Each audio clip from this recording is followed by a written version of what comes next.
Sorry, I wrote it in Reddit lingo. You really did. Started to read it. And then again, the subreddit No Sleep.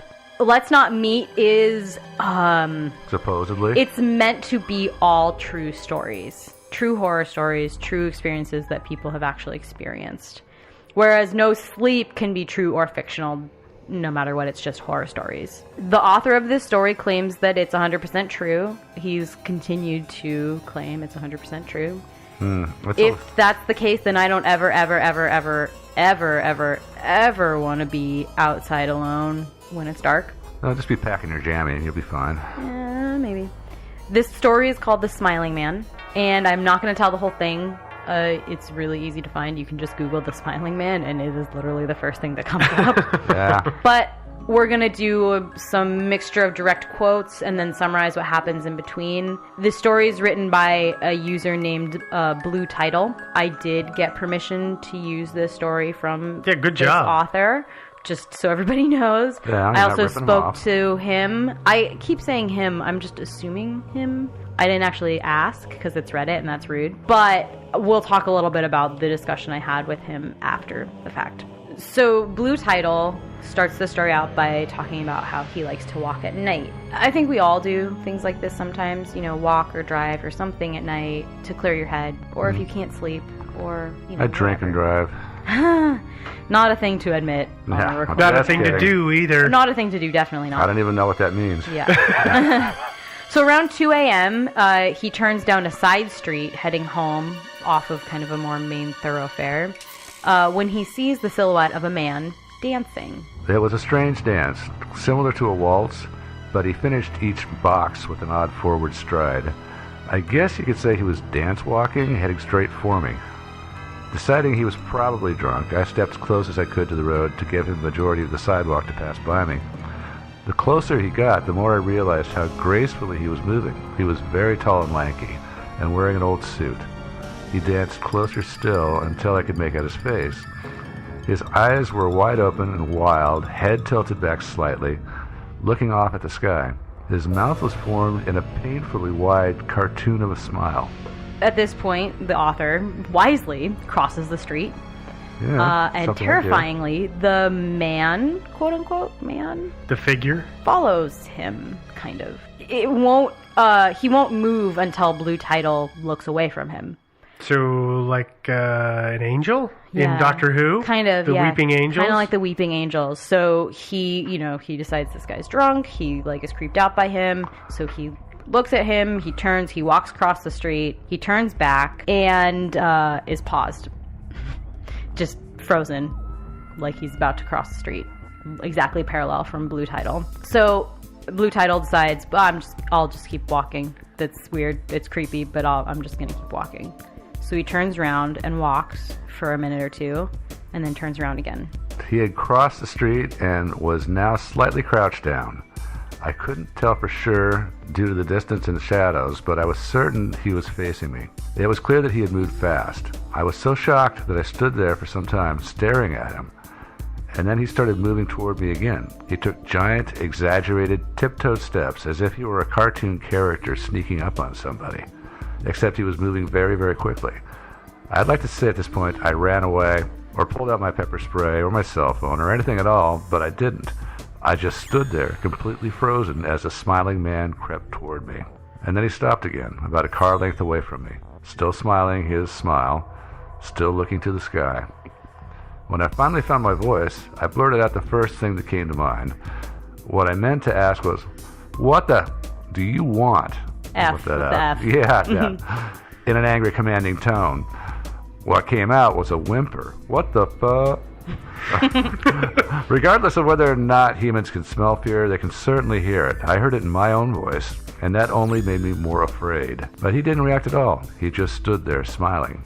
And then, after what felt like forever, he turned around very slowly and started dance walking away. Just like that.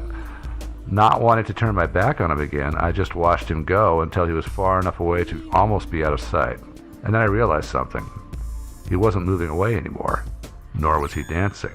I watched in horror as the distant shape of him grew larger and larger. He was coming back my way, and this time he was running. Blue Title decided to run too. Yeah, I would. Smartly, so, Yeah. right? Yeah. He ran to a busier street, at which point he turned around and the smiling man was gone. Didn't follow him onto the busy street, which also makes sense for a weird, creepy dude. Yeah. Right? He Yeah. likes to stick to the shadows. Yeah. As I said, I did exchange a few messages with the poster author, Blue Title. He said the suit didn't match the description of the smiling man. It wasn't metallic. It wasn't greenish. He said it was probably black or Of the dark grinning gray. man? I'm sorry, of the grinning man. Got it. Okay. Not the smiling man. Well, we've just been doing the story of the Yeah. smiling man, so go figure. Yeah. He also said that the guy had a head full of hair and that he was over 6 foot tall, certainly, but still within a normal range for a human.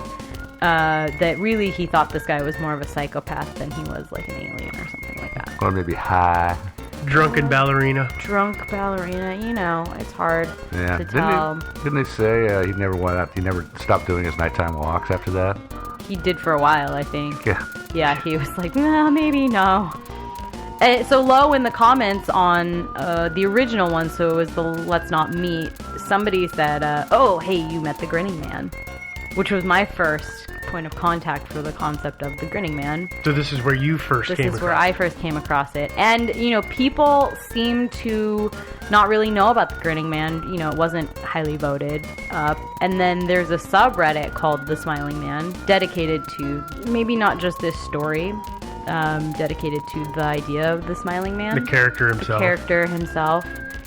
And it does bring up some points about the difference between the Smiling Man and the Grinning Man, most of which I would say are Minutia? bunk. It's like, well, the Smiling Man likes to toy with his victims, whereas the Grinning Man likes to play with his victim. Like, it's... You're serious? Yeah. It's that. I don't know what the But quote is, but it's that close. But it's that fine of a Yeah. a difference. Got it. I don't know. The grinning man really doesn't seem to do anything other than communicating telepathically with that one guy. That's been my sense too. So I don't know why how anybody was like, well, he tries to do this, he tries to do that. I don't know. Of course, on the other hand, you don't really know what he does with everybody because it might be that 90% of the people will wind up getting killed by him. Yeah, it's of course, true.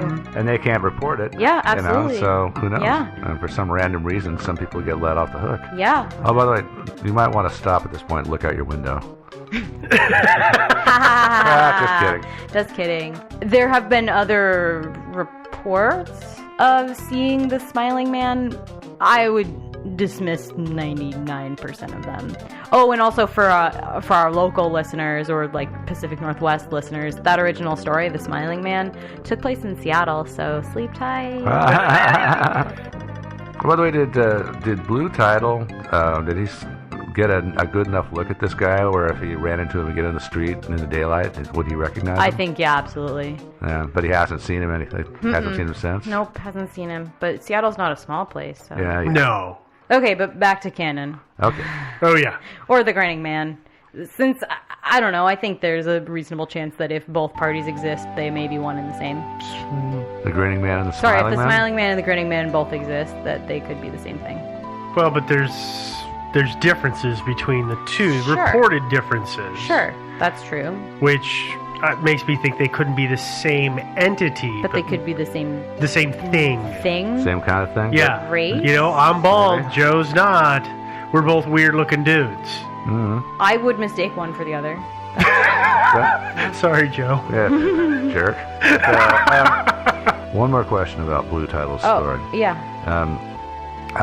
Did he say, I know it doesn't really come across in the story for sure, but did he say that he felt like the Smiling Man's movements were, obviously they were unnatural, they were strange, but did he say that he felt like he didn't say in the story that he thought that they were like physically impossible for a human being, right? No, the sense that I have from everything, from exchanging messages from him and reading the comments and things like that, the sense that I have is that Blue Title does believe that the Smiling Man is human or very close to human. Physiologically the same. Yeah, it wasn't weird doing- stuff, but it was Yeah. more, the kind of stuff that like Jim Carrey might do, physicality, wise. Yeah. It's not impossible for a human, although It's not like the cartoons from the 30s and 40s where the guy's got his arms out and they're just doing the seesaw motion back and forth, waves cross. No.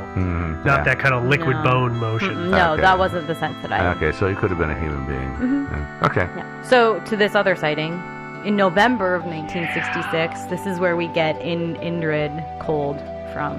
The name. Story. Sorry, the name. Oh, this sewing machine salesman by the name of Woodrow Derenberger.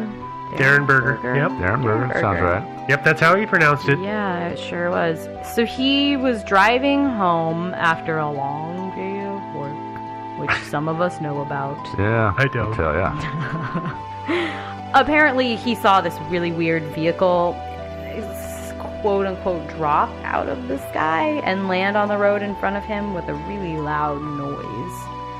That'll happen. Yeah, he described it as an old-fashioned kerosene lamp chimney flaring at both ends. But I assume a lot bigger. Yeah. Sorry, yeah. Yeah, looking like that. And for anybody who doesn't, I knew what it was, but I still looked it up to make sure. If you don't know what a kerosene lamp chimney is, it's a cylinder with a bulge in the center. That's really the simplest description of what it is. A hurricane lantern. Yes. And so I had to look it up. So I realized not everybody is familiar with those. Yeah, apparently it had, it flared at both ends a little bit. So I think it was like wider and then slim, and then there was a bulge, and then it was slim, and then wide flared again. Yeah, that's how he described it. Mm-hmm. So when good old Woodrow slammed on the brakes of his truck, this like hatch, I guess, slid open in the side of the weird vehicle that had just crashed in front of him. I didn't have a good sense, I don't know if you guys did,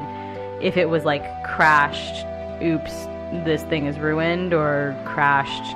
Sounds like it just sat down, just sat down hard. Really hard. Yeah, but it didn't destroy it or damage it. I don't know. I don't know if it's, I don't have a sense. You don't either? Neither of you do?